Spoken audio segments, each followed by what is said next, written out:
ياسمين عز كده، ولما بتقول على الست لازم تعمل للراجل كذا. لا تعليق. والله العظيم انا مش عايزه اساعد في ان هي تتشهر، فانا مش هتكلم عليها. من وجهة نظري الرد 3 أنواع: رد بالتجاهل، رد بقلة الأدب، ورد بالأدب. أنا هختار إني أرد بالأدب، لأني ما بحبش قلة الأدب، مع إن مفيش أسهل منها. السلام عليكم ورحمة الله وبركاته. أهلا ومرحبا بكل يوم. النهاردة هنحكي عن تفاصيل خناقة الممثلة المبتدئة ميان السيد والإعلامية الجميلة ياسمين عز، وبالفيديو هنسمع ونشوف مين اللي ابتدى والرد كان ازاي بحرفنة. قبل ما نبتدي نصلي على رسولنا عليها أفضل الصلاة والسلام.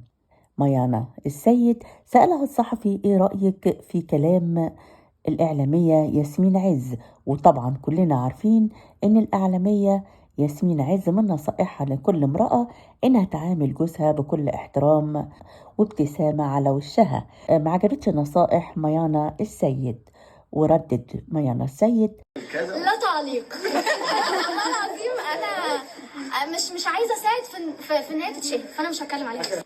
قالت لا تعليق، مش هتكلم عليها، أنا مش عايزاها تشتهر. ياسمين عز ما سكتتش طبعا، ومين فينا بيسكت الزمن اللي احنا فيه ده.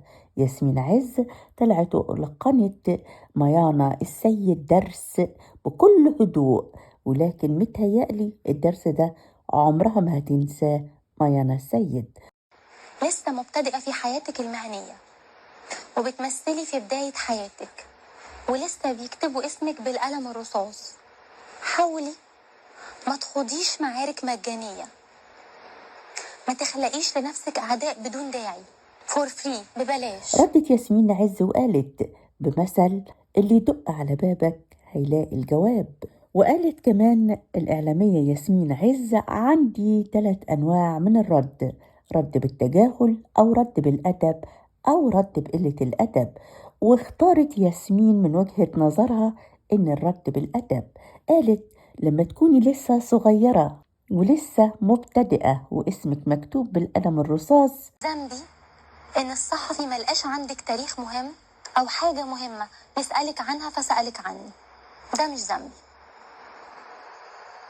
وبدل ما تتكلمي عني كنتي طلبتي بكل احترام وتهذيب إن الناس تسألك عنك انتي وعن شغلك انتي، مش عني أنا. يا ريت تردي باحترام وتردي بأدب، لأني مش مجبورين إن احنا نحب بعض، ولكن مجبورين إن احنا نحترم بعض. ده كان كلام مين؟ ده كان كلام ياسمين عز رد على ميانا السيد. وكويس انك انت وقعتي مع واحدة محترمة، ما وقعتيش مع حد تاني وكانت سلة عليكي وخلاكي كرهتي نفسك.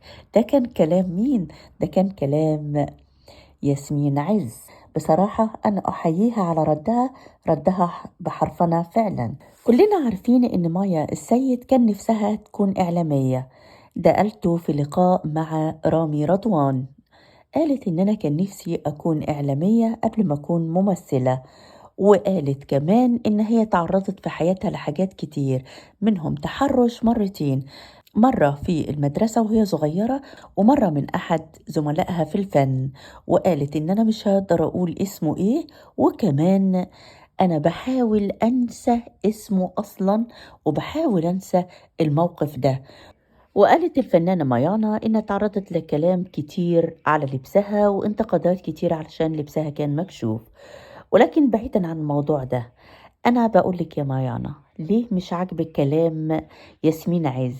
علشان بتنصح البنات إنها تعامل جوازها باحترام، ولا علشان بتقول بلاش نكد وبلاش زعل وبلاش خناق في بيوت علشان البيوت تتعمر؟